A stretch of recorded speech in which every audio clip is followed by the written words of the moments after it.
बघा, निवडणुकीला फॉर्म भरल्यानंतर लोकांना काही आश्वासनं दिली होती. MMRDच्या माध्यमातून ह्या रस्त्याचं काम चालू असताना 50 मीटर आतमध्ये रस्ता बनवून कनेक्टिव्ह रस्ता बनवायचा, हे असं त्या MMRDच्या क्लॉजमध्ये आहे. परंतु हा रस्ता आम्ही पुढेपर्यंत गुरुद्वारापासून 17 हॉस्पिटलपर्यंत नेतो आहोत आम्ही. आणि इथे बऱ्याच वर्षापासून ब्ल्यू पाईपलाईन पण टाकलेली नाही आहे. पाण्याच्या लाईनीची अवस्था तुम्ही काय ते बघा. समोर रस्त्यामध्ये DP आहे, त्यामुळे असलेला तिथला कचरा. आता हे सगळं करण्याची जबाबदारी लोकांनी आम्हाला दिली. आता आम्ही निवडून आल्यानंतर काल महापौराचा फॉर्म भरला. महायुतीचे महापौर उपमहापौर आता होत आहेत, परंतु नागरिकांनी निवडून दिलेले आम्ही नगरसेवक, आमची जबाबदारी आहे की ह्या पॅनलमध्ये असलेल्या प्रत्येक कामाची पाहणी करायचं.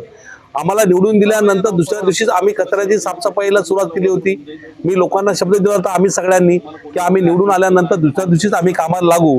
आणि त्याचा प्रत्यक्ष म्हणजे आज बघाल तुम्ही की 17 हॉस्पिटलला ब्ल्यू पाईपलाईन टाकण्याचं काम सुद्धा आता चालू होणार आहे. ड्रेनेजचं काम पण चालू होणार आहे आणि त्या लगोलग त्याबरोबरच सिमेंट कॉन्क्रीट रस्त्याचं काम चालू होणार आहे.